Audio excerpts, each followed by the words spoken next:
Shabbat Shalom, everyone. Shabbat Parashat Vayikra. In this week portion, we are starting a new book.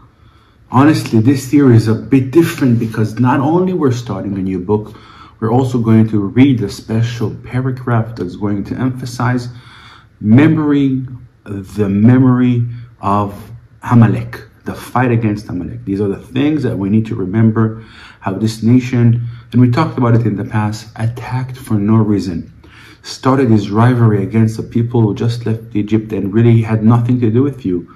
Wandering in the desert, a tribe, they didn't want to have a land. They weren't looking to conquer you. There wasn't any reason to start it, and they started anyway. And the book also represents the beginning of a long book, the book of Leviticus, that is going to deal mainly with the story of the temple, of the dwelling in the desert, and the story of vassals, just the tent of covenant. Many people ask this, and it's always a question. With all the stories that started in Genesis, in the book of Exodus, there's a lot of action. Right now is going to be basically a plan, an architect plan of how to build the tabernacle. We emphasize the importance of the tabernacle. We are praying for the next temple to come. And yet, in the 5 books of Moses, one would ask himself, how could it be that more than one book and half year is going to deal with so many details? Why is it so important to talk about it, to be, dealing with all the different structures, notions, and vassals? I think there's a connection between the memory of what happens on reading the vassals and about the structure of the covenant tent and the story of remembering Amalek.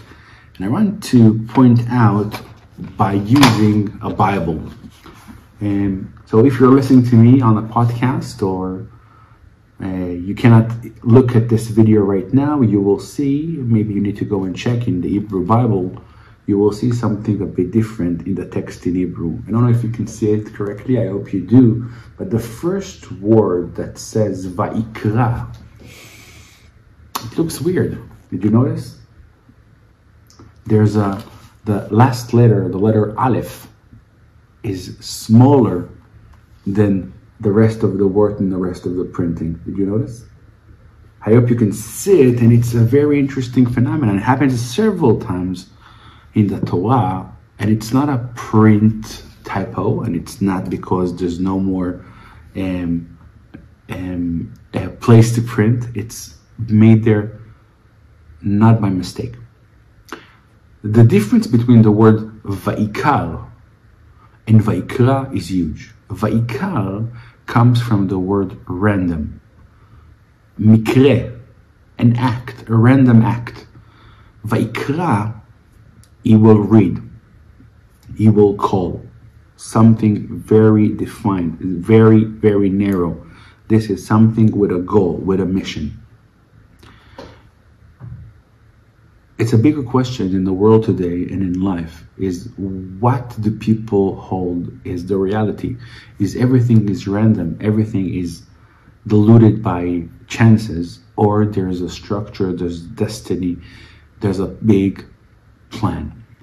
In the beginning of this book, when we're going to go into the mundane details of building a structure, we need to put this in our heart. The things that you're dealing with are the things that matters the most.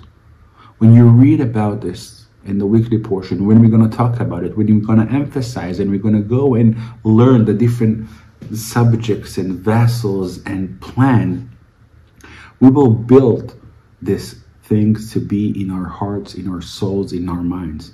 When you deal with something, you are dealing with it.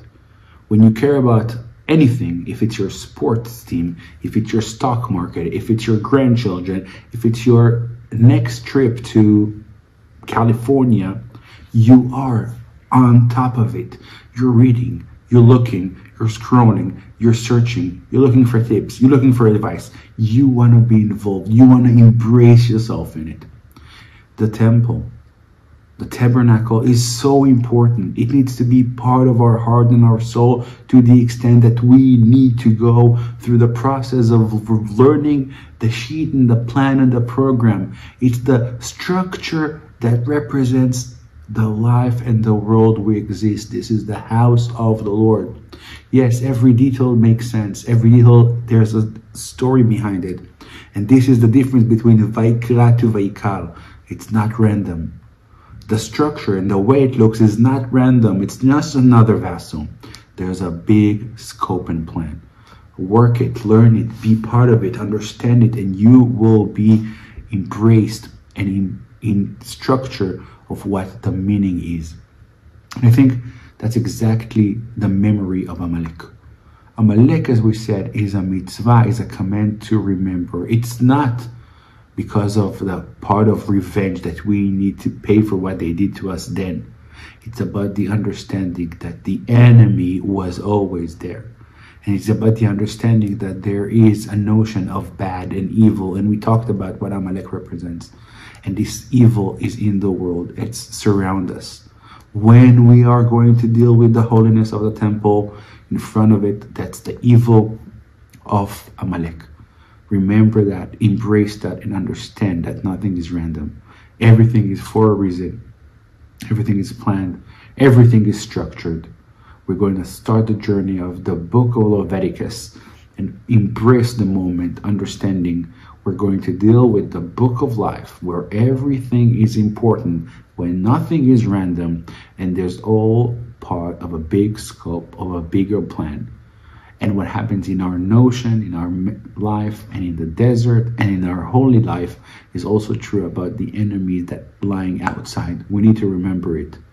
Not like the book of Leviticus, Amalek only once a year, maybe twice a year when you're going to read it. That's the time of the year you need to emphasize on the enemy. Most of the time, we need to emphasize on the good, on the greatness and the holiness of life. Wish you all Shabbat Shalom and welcome to the journey of the book of Leviticus.